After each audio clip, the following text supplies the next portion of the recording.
Hey, what's up? This is Matt from GoTherics. In this video, I'm going to go over the bird dog. So the bird dog is one of our favorite exercises for teaching just good core stability, transverse stability. So we're looking for moving across the core and being able to control that. We love to use this to help people to understand how to extend their legs, extend their arms, while still holding the core in a strong neutral position rather than allowing it to extend. So we're going to go over it here.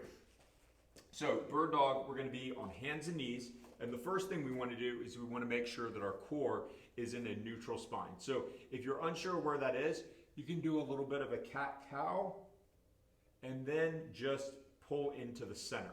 Whatever you find is the middle, that's where you want to go.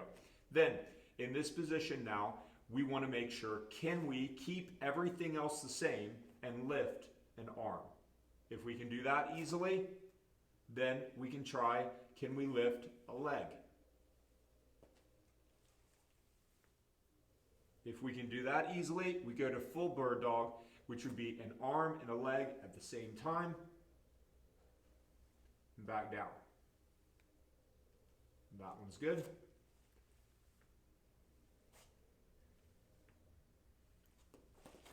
Now, some errors that we often see in the bird dog. The first one, and the main one we're trying to prevent, is we see people who extend as they go to do it.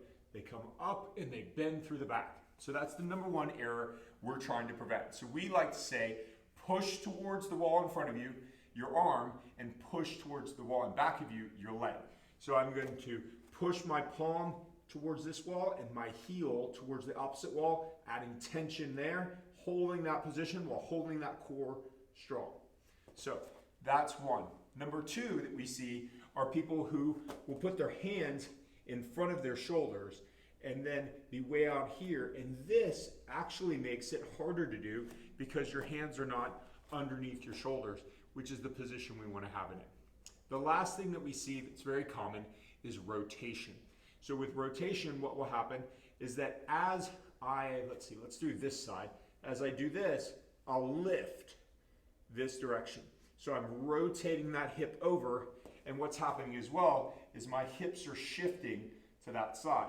So it's a case of where as I lift, I shift over across on top of here, and that takes the weight off of this hip. And we want to maintain better balance and better stability through the hips in this movement.